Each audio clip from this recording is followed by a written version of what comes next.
Chapter का नाम है लाइन एंड एंगल्स। क्या है? लाइन और एंगल।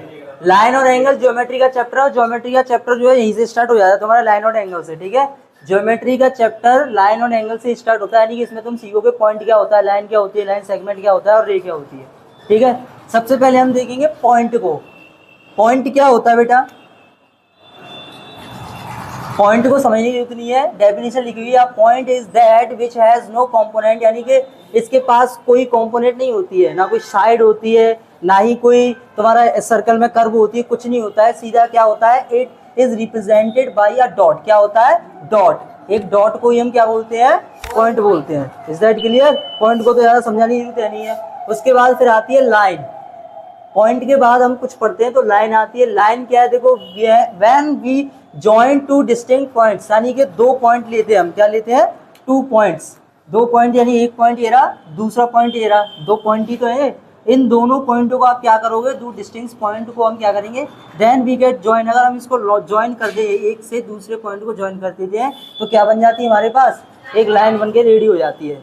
दूसरा पॉइंट है इसी में, a line has no end point, यानी लाइन का कोई एंड पॉइंट नहीं होता है। लाइन को हम इधर भी बढ़ाया जा सकता है और लाइन को हम इधर भी बढ़ा सकते हैं। Is that clear? तो लाइन क्या है हमारी? ये है कि लाइन को हम दोनों तरफ बढ़ा सकते हैं। और इसको लिखने का तरीका क्या होता है? अगर ये ए और बी है तो लाइन को हम कैसे लिखेंगे? ए और बी, ये इसका साइन है, या कह लो इस लाइन का नेम है ये। अगर इस तरीके से आपको कोई चीज़ दिखेगी बुक्स के अंदर तो वो क्या कहलाएगी? कि मतलब इस लाइन की बात की गई। ए बी क्या है? एक लाइन है। जैसे कोई भी दुनिया कोई भी डायग्राम जब हम बनाते हैं तो ये और ये क्या है? ये एक लाइन हो गई, एक लाइन ही हो गई। इस लाइन का नाम होगा A B C D, name दे दिया हमने इसको। ये लाइन का नाम क्या होगा? A B. इस लाइन का नाम क्या होगा? B C. इस लाइन का और इस लाइन का ए डी या डी ए। तो ये क्या है? ये सब लाइन से बनी हुई चीजें। हमारे डायग्राम जो बनते हैं लाइन से बनते हैं या किससे बनते हैं? कर्व से। सर्कल बनेगा तो कर्व से बनेगा।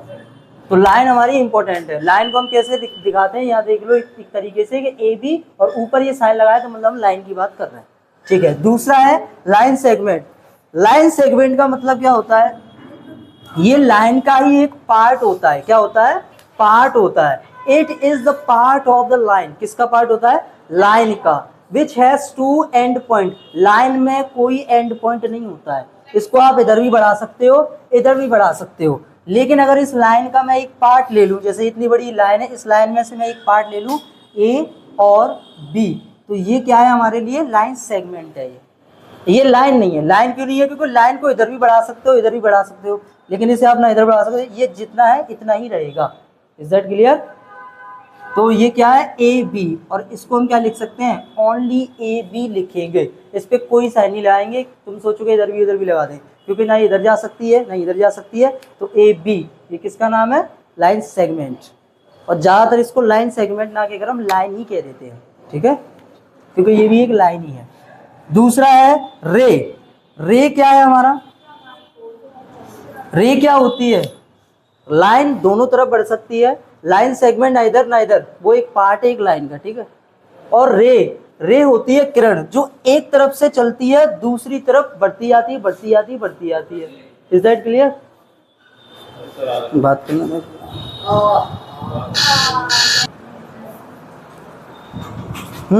यहाँ तक समझ में आ गया? इतना समझ में आ गया? रे को हम समझ लेते। रे क्या होती है? जो दोनों तरफ चलती है वो तो तुम्हारी लाइन है, और जो एक तरफ से चलती है वो क्या मतलब जो दोनों तरफ बढ़ नहीं सकती है वो क्या है? Line segment.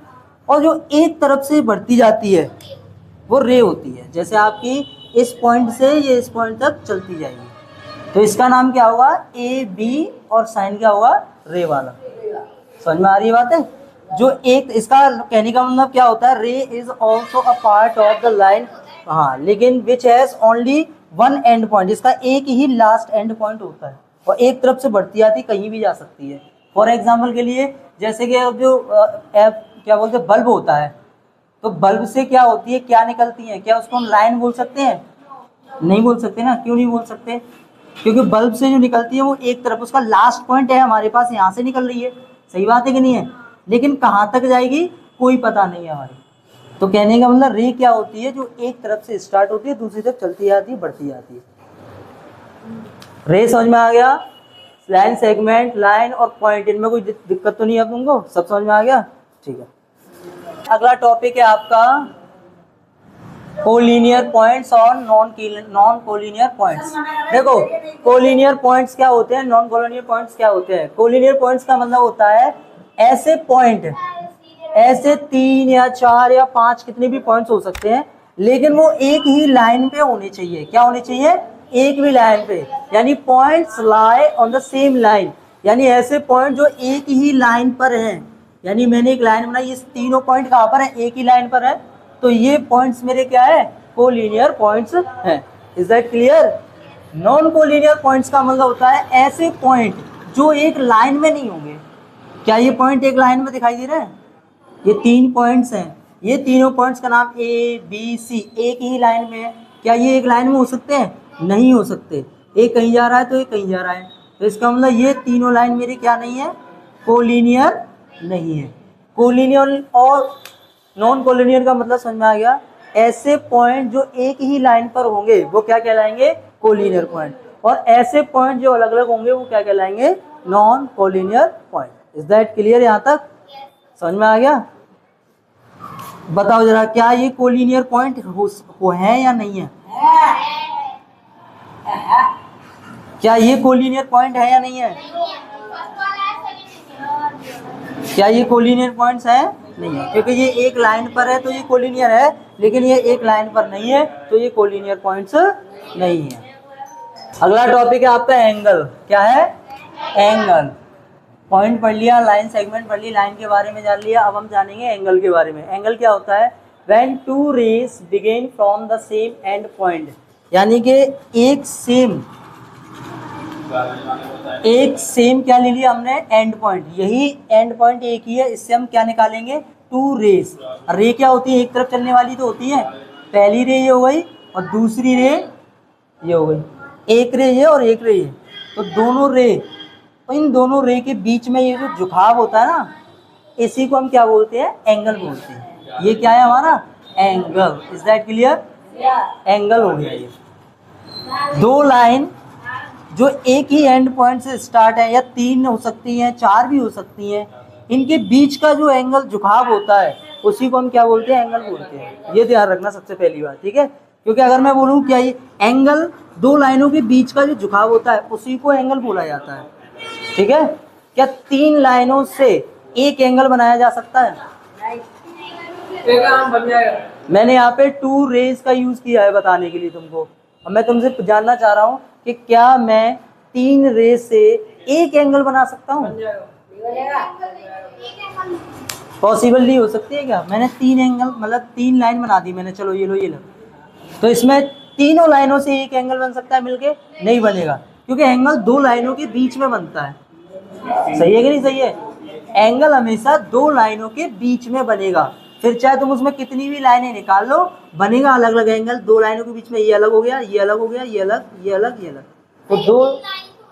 कौन सी वाली? 3 लाइन। हाँ तो 3 है ना। देखो जैसे मान के चलो मैंने एक ये लाइन खींच दी, एक और लाइन बना दी, 2 लाइनें इसमें, और लेकिन अगर पॉइंट से देखोगे तो एक ये रही, एक ये रही और एक ये रही, 3 लाइन हो गई। अकॉर्डिंग टू देखा जाए तो अलग अलग 3 लाइन ये हो गई, इससे हमें कोई मतलब नहीं है, पर चलो चौथी लाइन मान लेंगे इसको, 4th लाइन। तो अब यहाँ पे ये देखो कि क्या चारों से मिलकर सिर्फ एक एंगल बना सकते हो आप? नहीं बन पाएगा। एंगल तो अलग अलग बनेगा ना, 2 लाइनों के बीच में ही बनता है। इन दोनों लाइनों के बीच में अलग ही एंगल हो गया, इन दोनों के बीच का ये अलग एंगल हो गया, इसको एंगल बोलेंगे, इसको एंगल बोलेंगे, इन दोनों के बीच में ये अलग एंगल हो गया। समझ में आ रही है? तो इसके हिसाब से तो 1 2 3 4 एंगल बन गए। तो एंगल जो होता है वो 2 लाइनों के बीच का जो झुकाव होता है उसी को एंगल बोलते हैं। Is that clear? तो ये क्या है हमारा? एंगल।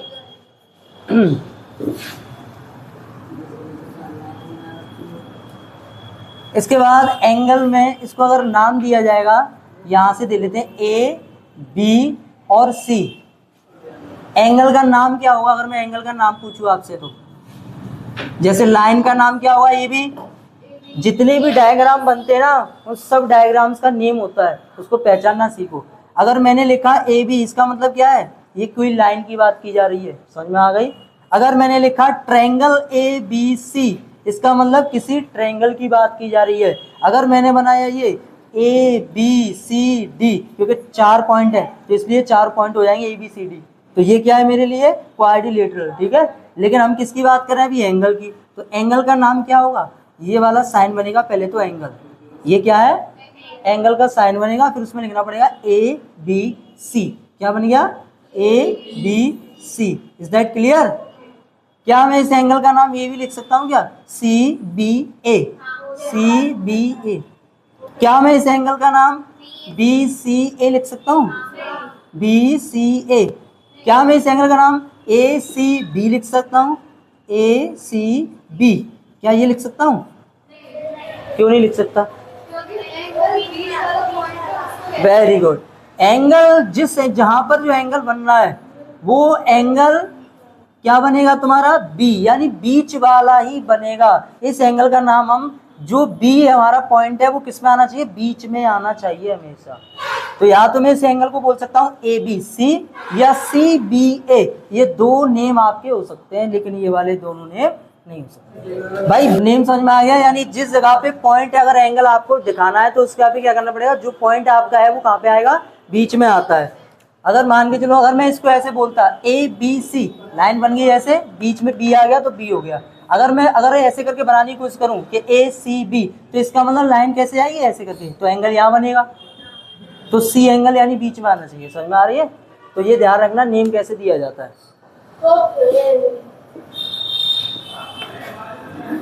इसके बाद नेम समझ में आ गया कि एंगल को कैसे लिखा जाता है, ठीक है। इसके बाद ये जो होती है, ये जो दो लाइन होती हैं, इनको हम क्या बोलते हैं, आर्म्स। क्या बोलते हैं, आर्म्स बोला जाता है, यानी भुजा। हिंदी में क्या बोलते हैं, भुजा। तो ये इसकी क्या भुजा, कितनी, एक एंगल, एक जो एंगल है उसमें कितनी साइड हो सकती है, कितनी वो हो सकती है आर्म्स, 1 और 2, यानी ए बी और B C, B C. Is that clear. ये जो पॉइंट होता है बीच वाला, इसको बोलते हैं वर्टेक्स। क्या बोलते हैं, वर्टेक्स। Is that clear. ये तीनों चीजें आप ध्यान रखना, बीच में जो बना है वो एंगल है, इसको बोलते हैं आर्म्स, और ये क्या है तुम्हारा पॉइंट बीच का, वर्टेक्स। क्या बोलते हैं इसको, वर्टेक्स। इतना आप नोट कर लो।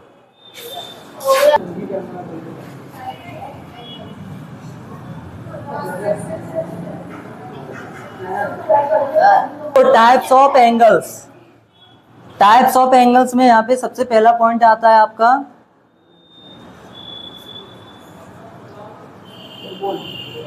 90 से छोटा वाला। क्योंकि हम क्या करेंगे, एक लाइन बनाते हैं, पहले सीधी लाइन लेके चल रहे हैं।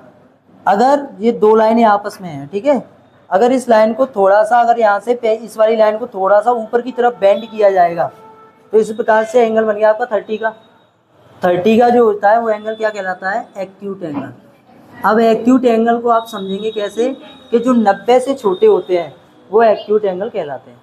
90 से छोटे होंगे, 90 का एंगल कैसे बनेगा, अगर मैं इस लाइन को, जो दूसरी वाली लाइन है उसको मैं इधर बिल्कुल सीधा कर दूँ बिल्कुल, तो ये किसका है, परपेंडिकुलर 90 डिग्री का बन गया। इसको बोलते हैं राइट एंगल। क्या बोलते हैं, राइट एंगल। एक्यूट एंगल जो 90 से छोटा होगा, और राइट एंगल जो बिल्कुल परफेक्ट कितने का होगा, 90 डिग्री का होगा। उसके बाद अगला एंगल, अगर इस लाइन को मैं थोड़ा सा 90 डिग्री से इधर लेके जाऊंगा, तो मेरे पास ये बड़ा वाला एंगल बनेगा, मान लो 110, यानी 1 उसका बन गया ये 10 का, यानी कि 110 का। तो इस हिसाब से ये क्या है, 90 से छोटा, यानी कितना भी हो, 45 भी हो सकता है, 30 भी हो सकता है, कुछ भी हो सकता है, वो क्या है, एक्यूट एंगल। 90 डिग्री का परफेक्ट बनेगा तो राइट एंगल, और 90 से थोड़ा बड़ा हो जाएगा वो कौन सा एंगल हो जाएगा, ऑब्ट्यूज एंगल।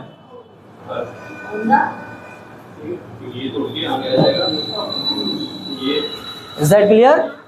नोट करो यहाँ तक।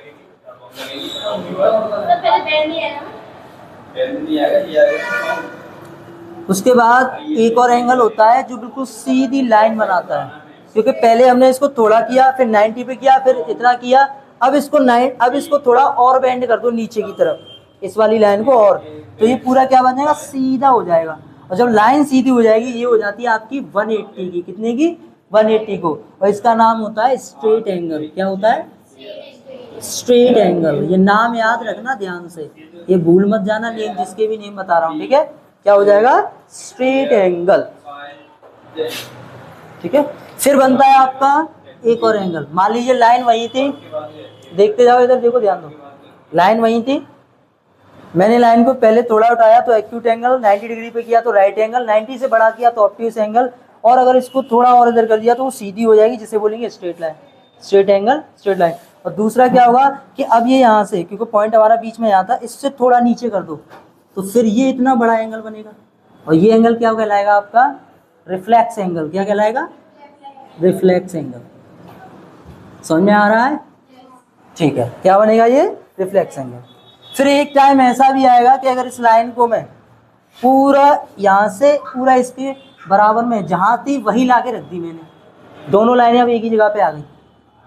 Is that clear? यानी कि जो पहली वाली लाइन थी हमारी ब्लैक, वो भी थी, और जो ऊपर वाली मान के चलो रेड वाली, वो भी क्या आ गई? इसी लाइन पे आके नहीं बराबर हो गई। तो इस हिसाब से ये जो बनेगा एंगल पूरा घूम जाएगा। सही बात है कि नहीं है? इसको बोलेंगे कंप्लीट एंगल। क्या बोलेंगे? Complete angle.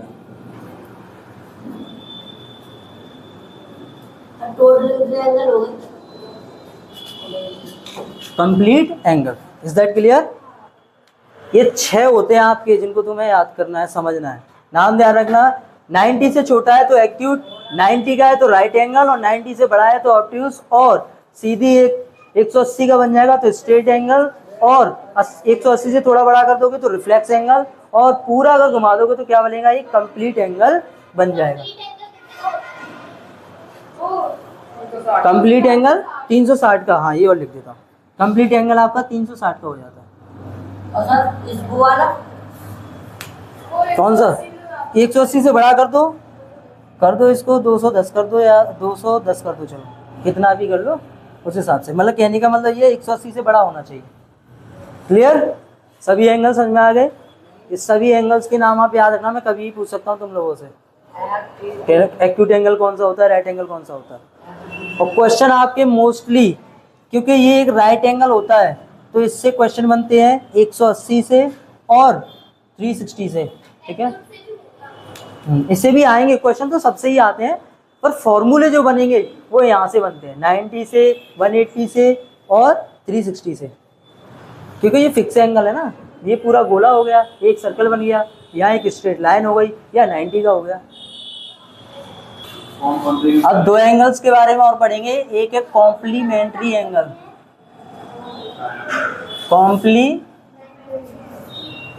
Angle, complementary angle कौन से होते हैं? 2 एंगल्स को ऐड करने पर क्या आ जाए? 2 एंगल्स को ऐड करने पर 90 डिग्री आ जाए। यानी ऐसे 2 एंगल जिनको अगर हम ऐड करें तो हमारे पास क्या आएगा? 90। तो वो दोनों आपस में क्या कहलाएंगे? कॉम्प्लीमेंट्री एंगल कहलाएंगे। Is that clear? दूसरा है आपका सप्लीमेंट्री एंगल। कौन सा? Supplementary angle.